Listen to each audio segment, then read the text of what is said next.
কাজী Bandyopadhyay show cause নোটিশে স্থগিতাদেশ, অন্তর্বর্তী স্থগিতাদেশ হাইকোর্টের। রানী বিড়লা গার্লস কলেজের অধ্যক্ষা শ্রাবন্তী ভট্টাচার্যকে শোকজ নোটিশ কাজী বন্দ্যোপাধ্যায়। সেই নোটিশকে চ্যালেঞ্জ করে কোর্টের দ্বারস্থ হন অধ্যক্ষা। বিচারপতি পট্টনায়কের বেঞ্চে কাজী বন্দ্যোপাধ্যায়ের নোটিশে স্থগিতাদেশ।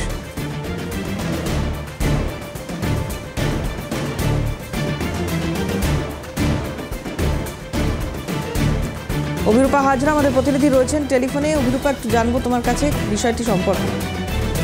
মুখ্যমন্ত্রীর ভাতৃবধূ কাজী বন্দ্যোপাধ্যায় জারি করা শোকজ নোটিশের উপর অন্তর্বর্তী স্থগিতাদেশ জারি করলেন কলকাতা হাইকোর্টের বিচারপতি।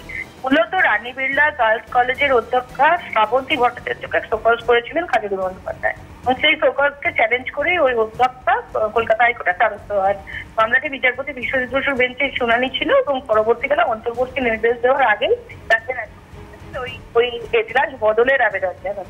পরবর্তীকালে যেটা অন্য এজলাসের মামলাটি চলে যায়, কিন্তু তারপরেও এই মামলা যখন বিচারপতি বিভাস পট্টনায়কের এজলাসে আছে, তখন বিচারপতি বিভাস পট্টনায়ক গতকাল একটি নির্দেশ দিয়েছেন যে কাজী বন্দ্যোপাধ্যায় ওই অধ্যক্ষাকে যে শোকজ নোটিশ করেছেন সেটার উপর অন্তর্বর্তী স্থগিতাদেশ জারি করা হয়েছে।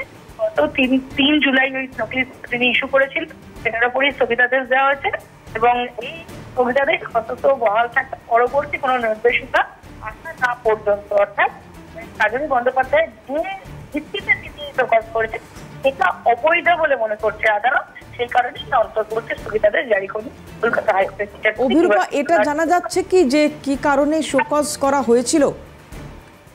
এবার রানী বিড়লা গার্লস কলেজের অধ্যক্ষা শ্রাবন্তী ভট্টাচার্য এর সঙ্গে এনার কোনো কাজের বিরোধিতায় বেশ কিছু সমস্যার সৃষ্টি হচ্ছিল এবং তখন সেই সময় যেহেতু ওই কলেজের কমিটি কোর কমিটির মধ্যে ছিলেন কাজী বন্দ্যোপাধ্যায়, আছেন কাজী বন্দ্যোপাধ্যায়, সেই কারণে কাজী বন্দ্যোপাধ্যায় শোকজ করেছিলেন সেই অধ্যক্ষ এবং তারপরেই এই শোকজ নোটিশকে চ্যালেঞ্জ করে কলকাতা হাইকোর্টের দ্বারস্থ হয়েছিলেন ওই অধ্যক্ষা এবং তারপরে এই স্থগিতাদেশের নির্দেশ বিচারপতি বিভাস পট্টনায়কের। ধন্যবাদ অভিরূপা।